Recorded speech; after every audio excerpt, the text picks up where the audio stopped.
Oi pessoal, vamos continuar aqui nosso estudo de reflexão e refração de ondas. Vamos considerar aqui o caso mais simples possível, que é um sistema unidimensional, tá? E refração, né, é passagem da onda de um meio para outro, quer dizer, é importante a gente ter dois meios distintos. Então aqui no nosso caso, um meio seria uma corda com densidade linear de massa μ1, que se liga a uma outra corda com densidade de massa linear μ2. Tá? E a gente coloca x igual a zero para simplificar a matemática na junção entre essas duas cordas. Então o que a gente quer saber é, a gente, quando joga uma onda incidente aqui, vamos considerar da esquerda para a direita, né, que vai atingir a interface entre essas duas cordas, como é que vai ficar a onda refratada e a onda refletida. Vamos escrever aqui o que seria a expressão para a onda incidente. Vamos chamar de xi, de incidente. Então, xi0i, uma certa amplitude, seno. E aqui eu vou usar a ordem inversa, que vai ficar claro depois, que é para simplificar as expressões finais. Eu vou escrever então seno de ômega-t menos K1x. Ok? Essa é uma onda incidente. Aí vai ter uma onda que vai atravessar, que nós vamos chamar de refratada. Esse R aqui vai ser de refratada.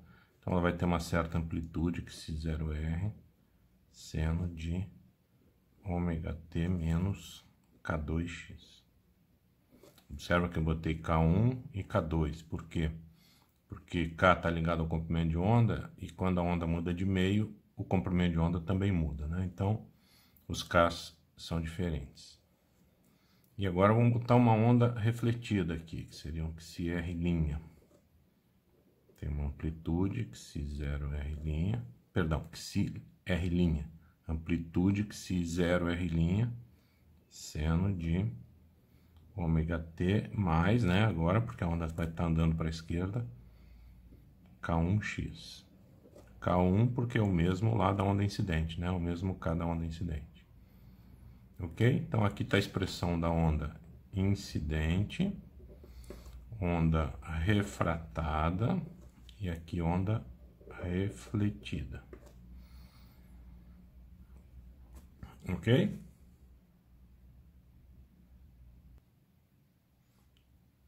A consideração que nós vamos fazer agora é a seguinte: vamos lembrar que a corda é contínua, né? De modo que, se a gente calcular o valor da perturbação em x igual a zero vindo pela esquerda, temos que encontrar o mesmo valor que vindo pela direita, ok? Vindo pela esquerda, a perturbação é xi mais xr', né? Que é a soma aqui da onda incidente com a onda refletida. E a perturbação a perturbação do lado direito, né, para x maior que zero, é xr. Então eu devo ter essa igualdade em x igual a zero. Isso vai garantir o quê? Continuidade da corda.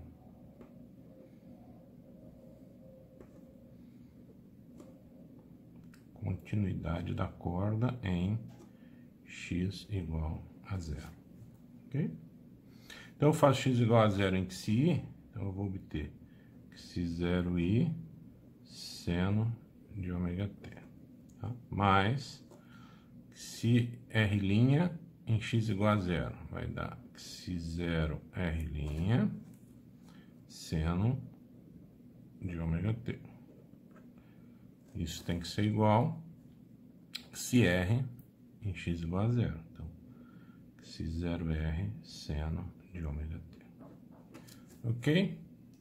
E aí observa que seno de ômega-t está em todas as parcelas, de modo que a gente chega aqui à nossa primeira conclusão importante, que é que xi0i mais xi0r' tem que ser igual a xi0r.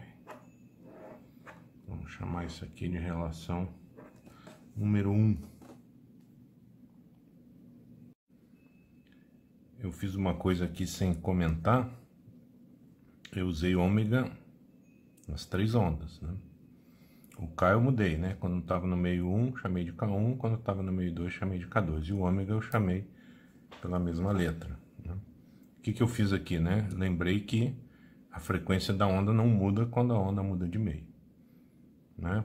Uma maneira de ver isso claramente aqui é que se as frequências fossem diferentes, eu não conseguiria manter a continuidade da corda ali em x igual a zero, tá?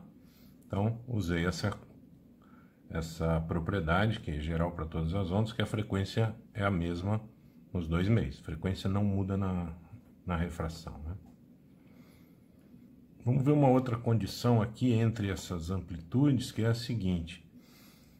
Vamos dar uma olhadinha aqui se eu fosse tirar uma foto aqui num certo instante da junção entre as cordas, né? E aí eu consideraria aqui o seguinte: qual a força que um lado faz no outro, né?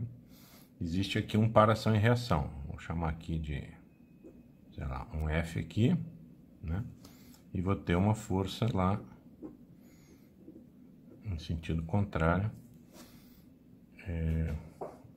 fazendo o par, né? Par ação e reação. O lado esquerdo puxa o lado direito com a força F, o lado direito puxa o lado esquerdo com a força, vamos botar aqui menos F para ficar mais rigoroso, né?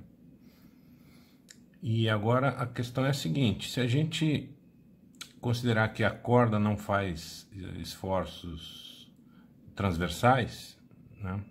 Que a força que a corda transmite, ela é sempre tangente à própria corda. Isso vai nos levar aqui a uma outra condição, que é a seguinte, que é, se eu olhar para a inclinação da corda vindo pelo lado direito, eu devo encontrar o mesmo valor da inclinação da corda vindo pelo lado esquerdo. Então isso vai levar a uma continuidade da derivada, né? Ou seja, se eu tiver a derivada da perturbação em relação a x vindo pela esquerda, ou seja, um x indo para zero menos, né? Eu chegando para x igual a zero por valores menores do que zero, eu tenho que encontrar o mesmo valor que essa derivada vindo pela direita, chegando em x igual a zero por valores maiores do que zero. Ok? Então isso vai permitir que a gente encontre uma outra relação entre as amplitudes, né? Vamos fazer essa conta. Então, derivada de x em relação a x, em x igual a zero menos, quer dizer, a onda está do lado esquerdo, em x menor que zero, e em x menor que zero eu tenho a onda incidente e a onda refletida, né? Então, essa primeira parte aqui vai ser derivada de xi em relação a x mais derivada de xi r' em relação a x. Isso vai ter que ser igual a derivada de xi r, porque agora x0 mais eu estou do lado direito, então é a onda refratada. Então, derivada de xi r em relação a x, isso aqui tudo calculado em x igual a zero. Ok? Então, vamos lá. Derivada de xi em relação a x. Xi está aqui, então isso vai dar um xi0i cosseno de ômega-t menos k1x. Tá? Aqui eu já vou omitir a parte do cosseno, porque o que vai acontecer? Quando a gente derivar os senos, vai aparecer cosseno em todas as expressões, e em x igual a zero a gente vai acabar simplificando. Então já vou escrever o resultado sem o cosseno, ok? Então fazendo x igual a zero, ficou, né? Derivei aqui em relação a x, então vai aparecer um menos k1 aqui. Tá? Então, xi0i vezes menos k1. Segunda parte, derivada de xi_r' em relação a x. Então, vai aparecer um xi0r' e agora um mais k1, né? Ok? Aqui tem um mais lá dentro no argumento do seno. E do lado direito, derivada de xi em relação a x da onda refratada, essa aqui. Então, vai aparecer um xi0r e um menos k2.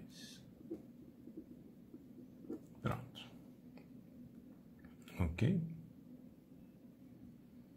Então, eu posso reescrever isso aqui como sendo um K1 que multiplica Xi0R' menos Xi0I igual a 1 menos K2 Xi0R.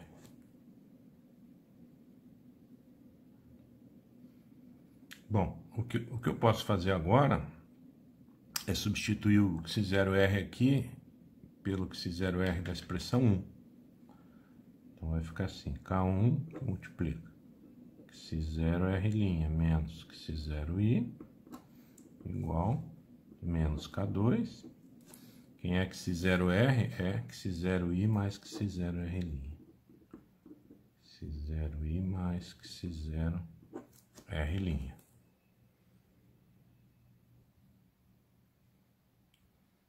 Bom, agora vamos isolar aqui Xi0I e Xi0R'.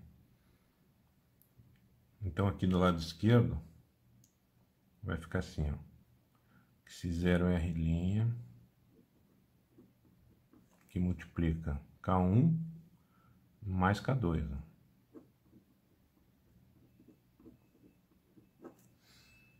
E do lado direito eu isolo Xi0I.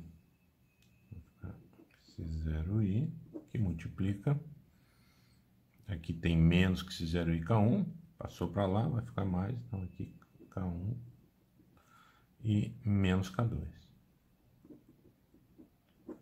Xi0I. Agora então isolo Xi0R', vai ficar K1 menos K2 sobre K1 mais K2 Xi0I.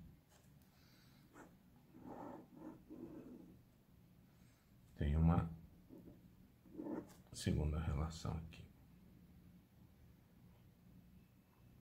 Observa, né? Calculei a amplitude da onda refletida em termos da amplitude da onda incidente. Agora eu pego esse Xi0R' e substituo lá em 1, e aí eu vou obter a expressão da amplitude da onda refratada em termos da amplitude da onda incidente. Tá? Faz aí, dá uma pausa no vídeo e faz rapidinho. Eu volto em 2 segundos. Fez? Então, você deve ter encontrado isso aqui, né? O Xi0R, amplitude da onda refratada, 2K1 dividido por K1 mais K2, Xi0I. Tá? Então, Xi0I é o que eu controlo, né? Eu controlo a onda incidente, e uma vez definindo a onda incidente, as propriedades do meio vão me dizer como vai ficar a amplitude da onda refletida, como vai ficar a amplitude da onda refratada.